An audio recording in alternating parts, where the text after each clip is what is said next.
You're listening to The Valley Current.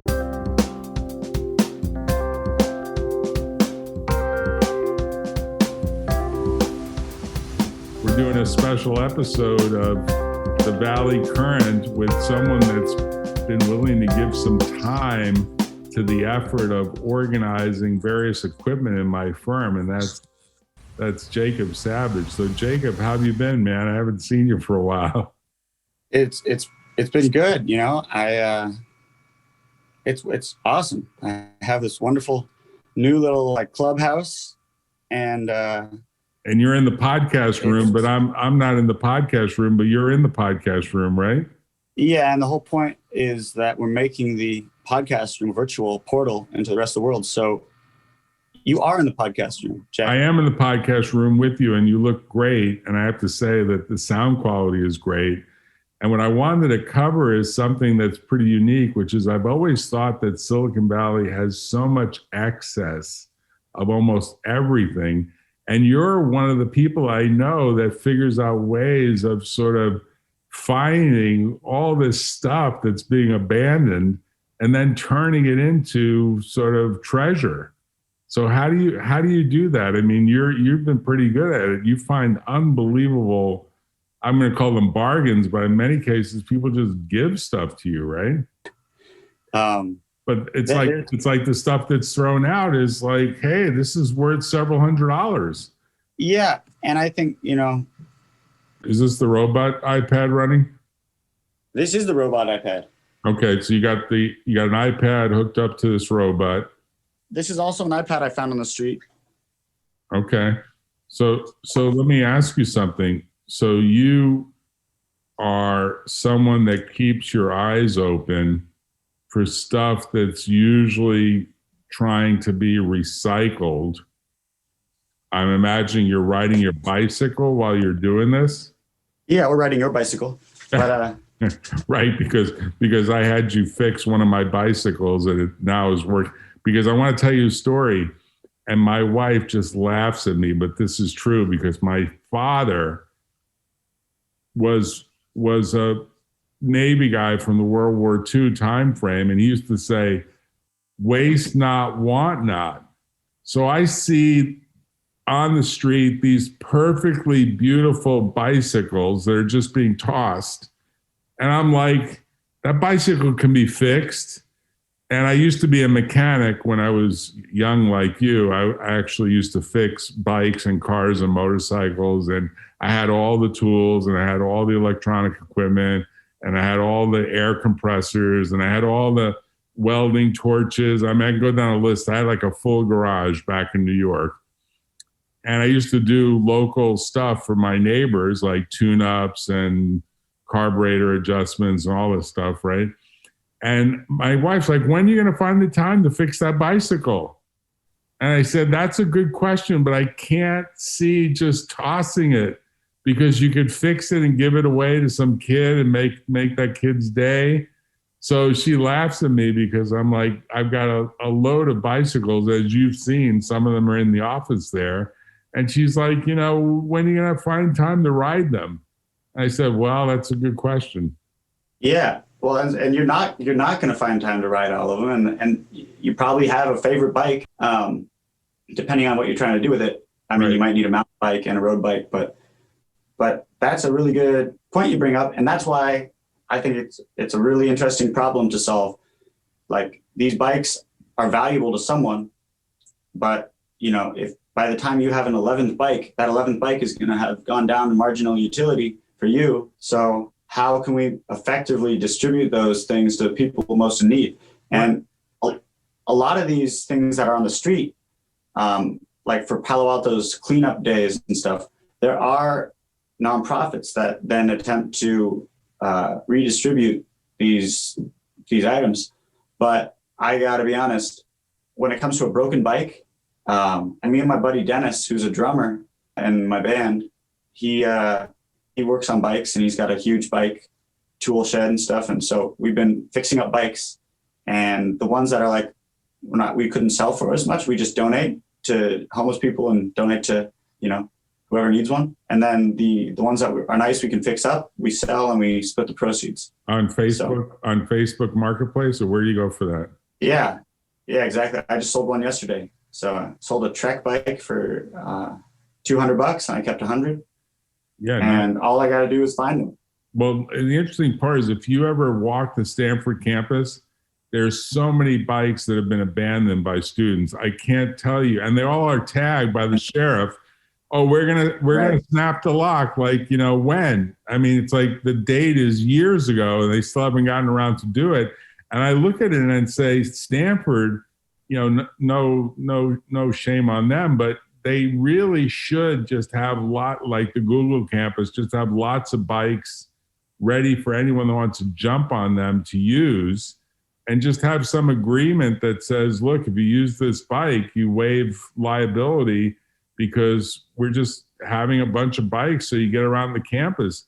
Right now, that campus is big, and if you walk the campus, as I sometimes do, it's like a long journey to get from Palo Alto to the actual campus proper. On a bicycle, you can get there in 10 minutes, but walking, it's like 50, 60 minutes to get there. And the alternatives to walking during the pandemic are not that enticing. Right. Riding on a bus, riding a car. They have a free bus, and there are very few people on the bus these days. You have to wear a mask and so on. But I just think there's got to be a better way, and maybe someone will come up with the city bike approach that we used to have in Palo Alto, but now. Wait, when did we have that? Oh, we had it. We had it for a very brief period. I missed it. Yeah. It was like a flash. It was here and gone. It was How stupid is that? It was here for, I want to say, maybe like 3 months. And why is Palo Alto the only city that doesn't have like a scooter or bike share? Right. They set up a number of stands for them, and then they just didn't see the usage. I think too many people own their own bikes and were like, I don't need a bike. I don't need to get a bike. But the Redwood City and Menlo Park and others have kind of the bike rental program, and you can, in theory, take a bike all the way up El Camino to San Francisco and presumably, go from one bike station to another bike station to another bike station.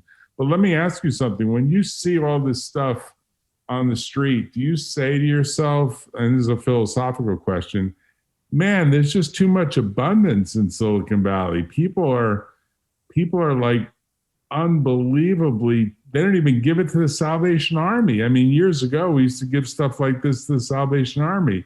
You say they can't even be bothered with that? It's like too much of a hassle? Because I always thought that there should be a approach where when you got Amazon delivered, Amazon would pick up really useful stuff for the Salvation Army, whether Amazon or UPS. Obviously, it's a logistical problem, right? It's sort of like a garbage truck can pick up a lot of garbage and recycling, but imagine you have another bin for, hey, this is actually pretty decent stuff that can go to Salvation Army. It's making the same route anyway, right? Right. Well, and so I mean, they're doing that with cleanup day, but it's just twice every year for each neighborhood. Yeah, it's got to be like at least once a week, right? Yeah. No, I mean that would be great, and I think there's an opportunity to actually run that as a private enterprise, not as a public municipality, because I've learned about the inefficiencies of bureaucracy, and we have a nonprofit doing it now. I forget which one with the city of Palo Alto, but I'm so jaded as to how nonprofits are able to get anything done and make decisions and be agile. I'm just so skeptical about any nonprofit actually being able to do anything. Here's what I think, and we could title this show, what needs to be fixed in Silicon Valley. And we could start with the view that people have abundance, that they should be thinking about donating, not throwing away, as the initial thought. And then the second point that one might make is the way to do nonprofits in the future should be far easier for 2 people, 3 people, even 1 person to create a micro 501c3 without all the legal paperwork, without all the hassle, to say, look, I'm not in this to make money. I'm in this for public good. I want to support fixing a distribution problem, where you might say Silicon Valley's got an excess of wealth that can easily be redistributed to a lot of poor people that still live in Silicon Valley because they're the ones that are cutting the lawns and doing a bunch of other stuff for the rich people. And there can be a redistribution through a nonprofit in a really smart way. But it can't be that it costs you a small fortune and generates a huge bureaucracy to be the nonprofit. It should be like a micro nonprofit, right? Right. But what is a micro nonprofit? Because a nonprofit, by definition, needs like a certain number of board members, and it needs, meeting minutes and all these things that are just so cumbersome and so distracting from the actual mission. Yeah, sorry. Yeah, the mission should be, I can file a one-page document that says this is a micro nonprofit. It also says if I get a salary, the reasonable salary won't be more than some number that sounds really reasonable. And that if there is some money made above that amount, it's going to go to another nonprofit. So effectively, it's trying to drive a view that you don't need to spend the small fortune to generate a nonprofit. So now it says Jacob entered the meeting room. Should I add you to it? I'm switching devices so that I can show you this robot. All right, so now I'm adding you. So there'll be another. Are you in another computer? Is that what that is? Yeah. So I got my iPad going now. I it's just going to be easier if I have headphones on and they go through my computer. Okay. So which computer are we in? We have three people. We have three participants going now, right? Two of them are me. Okay, two of them are you. You're the iPad as well as Jacob connected to audio. Yeah, and I'm going to get rid of the iPad. All right. I think when you say micro nonprofit, I think that sounds like we could just get a nonprofit to be the fiscal sponsor, but remain an independent entity. No, but you don't want the overhead. Like I have a friend, you'll love this story, and we did a podcast together. He did really well as a professor at UC Berkeley, decided to retire to the country of Laos, decided he really wanted to have his own nonprofit that is going to build some or refurbish some temples in Laos. But when he went to various lawyers to say, what does it cost to get a nonprofit done? He was like, I can't believe it. It's going to cost like $50,000 to $100,000 for me to do all the paperwork. The overall lifetime of this nonprofit might be, 10, 15, 20 years because he's retiring to do it at the age of 75. So let's say his working lifespan is to the age of 95. The nonprofit would probably exist for 20 years. He's like, that's a pretty pricey amount over the 20-year period. I want to use all that money for the temples. Right. So where's the form that I fill out? And what he ended up doing was just what you said, which is he got another nonprofit to sponsor him, but they're taking 27% of all the donations. Oh, that's not industry standard. Well, what's industry standard? 15%? It's not. No. I have a fiscal sponsor who takes 10%. Okay, but still, that's. But no, that's big. It's big. When I first started Concern, we had a fiscal sponsor that took 2.5%. That was good. Okay, so if you're down at 2.5%, I would agree with you that the paperwork cost is too high, and the 2.5% is too low, not to sort of go with the 2.5%. But you might say, if you're PayPal and you want to support entrepreneurs that are engaged in social missions, why don't you automate this nonprofit thing down to this 2.5% idea on the same principle? Right. And make it work and just make it work. Right. Well, yeah, I mean, I think it'd be really cool if there was if PayPal maybe acted as a platform for project-based sponsorship so that you don't have these big entanglements of relationships with these entities with nonprofits, and they're like stuck with them for life, or they're doing anything more than a targeted project. It's like people are like, hey, I want to a refurbished temple in Laos, and then a nonprofit is like, hey, that sounds good, I'm going to sponsor that, and then they just they meet up, they match up, and then donations go through that nonprofit until the project is done. And then they can work together again if they want. But you got to drive. You got to drive the cost down. Right now, the costs are way too high.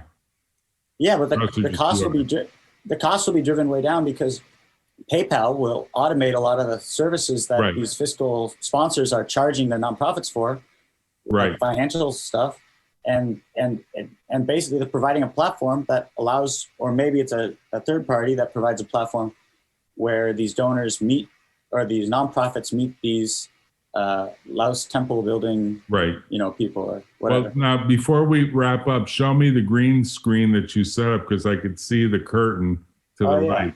But twist your camera if you can so that you can show me. Well, let me. I've been experimenting because it's really a struggle to get it perfect because right now your TVs are very bright, and with how bright they are, they're actually glowing other things in the room, and it's very hard to define what is the green that we're going for, because everything is glowing green, and so it becomes kind of ambiguous to the program what to make disappear.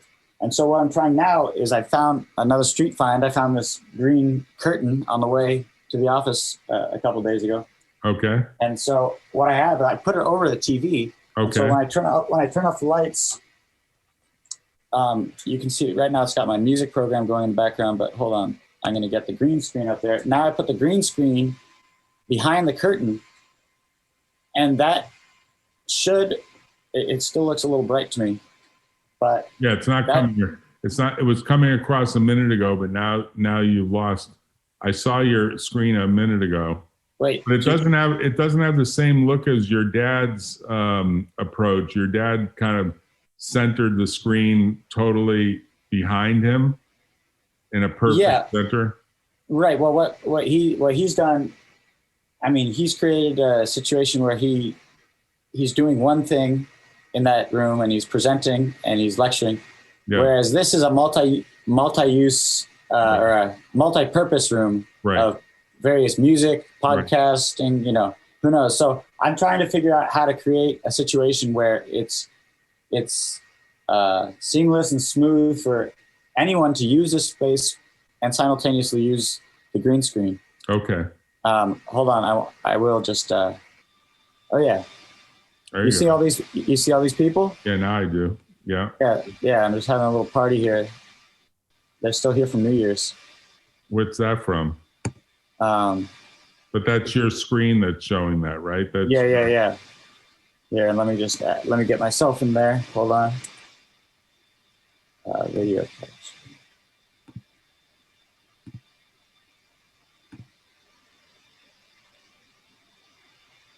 Which screen is that projecting on? So it's not projecting on any screen. It's just, again, using this program, and then as I put in my own green screen, it starts to look like I am also hanging out with these guys.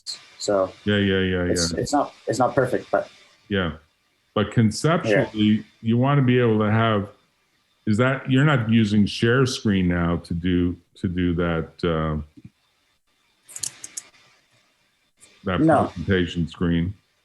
No, I'm not sharing my screen. Okay, so what is it? What's actually your computer with its? So I'm using the OBS software, and basically anything I do in OBS on the OBS kind of canvas will appear in the Zoom. Okay. Will appear as my Zoom video. So, we can do all sorts of stuff. We can say let's look at a website together, and then we're gonna go to There you go. And so, basically it's a sandbox, and you can do anything you want, and then you can make all sorts of effects to it. So I can add an effect to where the red disappears. Is it called OBS with the V or OBS with the B? Oscar Bravo Sierra. Okay. It's been around for a while, right? Yeah, exactly. So now I see I got your background is disappear. So now it's got your open and ready to help text overlaid over this all these people partying and not social distancing. Right. But I want to just talk about the issue you brought up about too much stuff in the Bay Area, because that's really important. And too much stuff in the world right now in the wrong places is like a huge problem. Like, look at the vaccine. The vaccine was ready to ship, and Pfizer was like, we got millions of doses just waiting for instructions, and there was no, effective logistics strategy for distributing it. Right. So the idea that we do have so much stuff that needs to be reallocated and redistributed is really important. Well, I think it's the biggest. I think it's the biggest challenge for the next administration over the next really 4 years. But I'd say if they don't really hop to it in the next 2 years, we're on the brink of almost the civil war in the United States, where there's so much wealth that is being accumulated by so few people, relatively speaking, and so much waste that's otherwise happening. I mean, it's almost inevitable that we'll end up with a civil war or some type of civil unrest of some type. Well, yeah, because I mean, it's not even just the fact that people are hoarding wealth. It's the fact that people are getting so overburdened by their wealth. Right. So it's the fact that it's actually a burden now for certain people to have too much stuff, and they're just looking for an easy way to get rid of it. Right? They'll pay. In fact, they'll pay people to take away their junk. Well, that's right. There's companies that just do that. I've always wondered whether those companies that do it make more money sorting out the junk, the wheat from the chaff, like those people, 1-800-JUNK or whatever the name of it is. Yeah, got junk, sure. Got junk, yeah, got junk. I always kind of wondered whether their business is less about charging customers than it is about segregating the wheat from the chaff, right? Right, of course. And I did go up to the got junk guys once, and they're just, making it seem like they're hauling away all this trash. And I'm like, oh, hey, can I have that? And they're like, no. Right. Well, let's end with this idea. Maybe there's a TV show we should work on that's called Silicon Valley Storage. And we do, just as a joke to test it, is we go bid at auctions of storage lockers that have gone into default, like where you actually bid at an auction. Absolutely. And we go do that, and we create some shows about the stuff that we find that people give up in the storage locker. Right. That's a really good idea, because, it exists already, but it only exists in like the Midwest, and like there are reality shows. I know, but here it would be really interesting, because let me tell you something. This is the other thing we'll make a final comment on. If you have a bunch of confidential papers in a storage locker, the storage locker companies are worried that they might be implicated in theft of trade secrets. So if you don't pay their bill, they actually pay for shredding your stuff. Oh, wow. So let's say you have like a locker full of old legal files. The best way to get it shredded at the lowest cost is just not to pay the bill. Oh, that's funny. It's really funny, but I'm telling you, that if we went and we bid and we open up the locker and the company that is doing the auction says, wait a minute, there's just a bunch of files here and they have confidential stamps on them and stuff like that, they won't go through the transaction. They'll be like, we have to shred this stuff. We don't want to be found guilty of assisting the violation of trade secrets. Wow. How funny is that? But we could do a show about this. This would be really, really funny. Let's do it. Let's do it, Jack. I'm going to start looking at the ads on the Palo Alto Weekly for, both that and probably in the San Jose Mercury. I'll send you some examples, because I'm telling you, this stuff is really funny. Now, let me end with one other footnote. I was a classmate, and still she's a good friend, of the daughter to the inventor of public storage, those orange lockers. Oh, of course. So public storage was invented by James Volk and a couple of partners. He had graduated with an MBA from Stanford, and he realized that there was a bunch of free space under freeways that they could lease the space and build these storage lockers under freeways. That was the original idea. Cheap land under freeways where the freeway's not, the underside of the freeway is not being used, or along the freeways, that's where most of them are. And that he came up with this idea. This company eventually went public. They made a fortune. But the interesting part of the story is I ask her every once in a while, so what's the funniest story? She said, you won't believe what some of the people leave in the storage locker. Like, you wouldn't believe like what people just forget about, what they've left behind. It's such an amazing set of stories. I said, why don't you guys write a book or have a reality show about it? He says, it'd be too embarrassing. It'd be too embarrassing to the company to do that. So anyway, let's end on that note. And I'm going to send you some stuff and we'll talk further about building this idea, okay? All right, sounds good. I'll send you some photos of anything I find tonight on the street. Okay, cool. All right. Talk See you later. Bye. Bye-bye. Tune in next time on the Valley Current.